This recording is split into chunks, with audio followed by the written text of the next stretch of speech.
Drage gledalke, dragi gledalci, praznični december se je začel. To naj bi bil čas veselja in miru. Pogosto pa se nam zgodi, da smo ravno med prazniki celo bolj napeti kot ponavadi. Kaj narediti, da bi bili čez praznike čim bolj sproščeni in resnično veseli? Danes bomo poklepetali s posebno gostjo, ki se zna sama predstaviti tudi v slovenskem znakovnem jeziku. Moje ime je Dita. Moj priimek Tomič. Jaz delam osebne rasti. Gospa Edita, kako lahko praznike preživimo čim lepše in čim bolj izpolnjeno?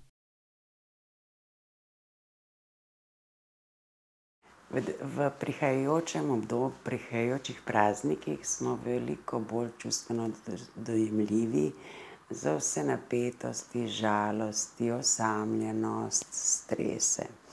Zato bi poudarila, da nikar ne nasedamo na vse reklame, vse lepe in idilične filme, poslušamo prijatelje, kaj vse bodo počeli, kam vse bodo šli, temveč se osredotočimo vase. V prazničnem času nas zna popasti tudi nakupovalna mrzlica. A imate kakšen nasvet v zvezi s pretiranim nakupovanjem? V času pred prazniki zelo radi nakupujemo, ker nas vse reklame in vsi trgovci vljudno in lepo vabijo, kako je to lepo in kako nam samo še to manjka do popolne sreče, da bomo srečni mi in pa obdarovanci. Vendar bi rada poudarila, da tudi skromno darilo, doma narejeno darilo ali neka malenkost lahko pomeni veliko več, kot pa da potegnemo kartico in nas potem januarja zelo boli glava. Od praznikov pogosto zelo veliko pričakujemo.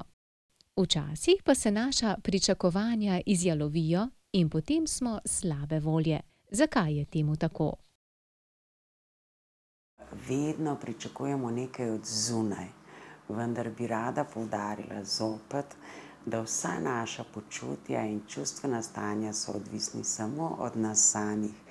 Ni pomembno, kdo nas bo povabil in kam bomo šli, ampak kako se mi počutimo. Zato je zelo pomembno, da ostanemo zvesti sebi. Decembrski čas je tudi čas zabav. Včasih nismo povabljeni ali ne moremo iti tja, kamor si želimo. Kaj lahko naredimo v takem primeru? Pred prazniki se tudi delajo povabila, seznami, kdo bo kam šel, kdo bo koga povabil. In v primeru, da mi ne dobimo veliko povabil ali da se preveč obremenjujemo s tem, kam bomo šli, s kom bomo šli, kako bomo oblečeni in kaj bomo počeli, potem izgubi to vse svoj čar. Prepustite se intuiciji in pojdite tja, kamor vam paše, ali s prijateljico, s prijateljem na kavo, na kuhančka, na sejme, na drsališča. Skratka, zabavajte se na tisti način, kar vam bo dalo največ, ne da se boste prilagajali drugim. Ne smemo pozabiti na ljudi, ki se počutijo osamljene. Zakaj se ravno med prazniki pogosto tako počutimo? V predbožičnih in v tem prednovoletnem času je zelo značilno, da se pojavi več začetka depresij, osamljenosti, anksioznih stanj, vendar vse to samo zaradi tega, ker preveč padamo na filme, katere nam servirajo po televiziji. Vse je idilično, vse je happy end, vsi so srečni, vsi zaljubljeni. Po trgovinah vidimo samo zaljubljene pare, vendar vam povem, da temu ni tako.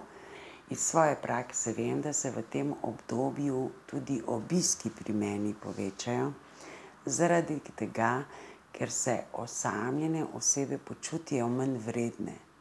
To pomeni, da niso dovolj dobre, da si zaslužijo neko tako idilično vzdušje. Vendar temu ni tako. Imate ogromno možnosti te praznike preživeti na drugačen način.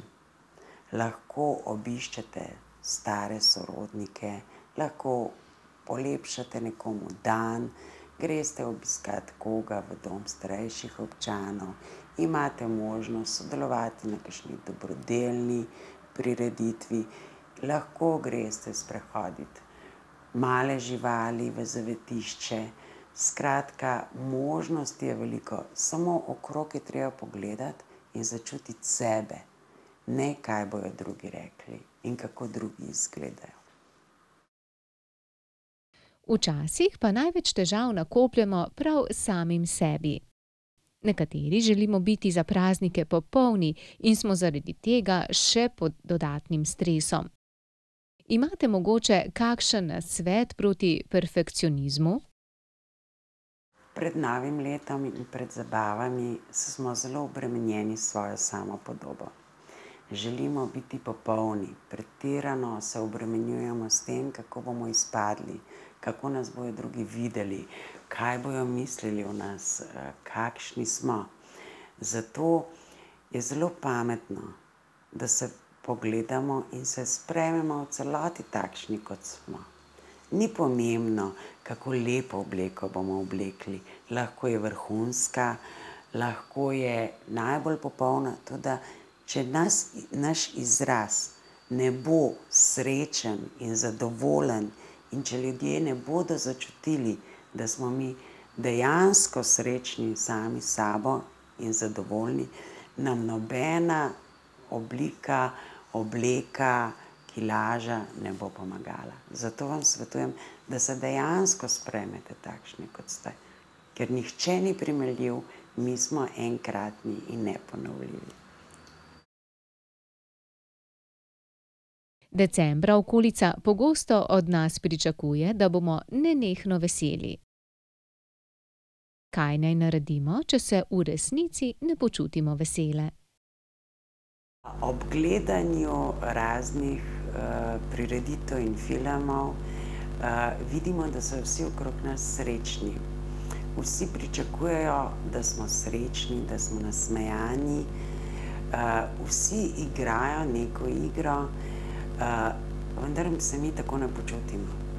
Zaradi tega imamo še slabši občutek, še slabše se počutimo, ker mislimo, da je z nami nekaj narobe. Ne, temveč smo naravni in vemo, da temu ni tako. Ker mi smo samo osebe in naša čustva so normalna. S pretiravanjem in z umetnim dodajanjem neke samopodobe, neke umetne sreče dosežemo ravno nasprotno. Ko smo sami, ko se pogledamo v ogledalo, se zavemo, da to nismo mi. Nas to še bolj prizadene. Zato je potrebno slediti svojemu srcu in nikomu drugemu. Se pravi, pomembno je slediti samim sebi in svojemu srcu. Gospa Edita, bi nam povedali še kaj za konec oddaje? Jaz vsem želim srečno novo leto in lepe praznike.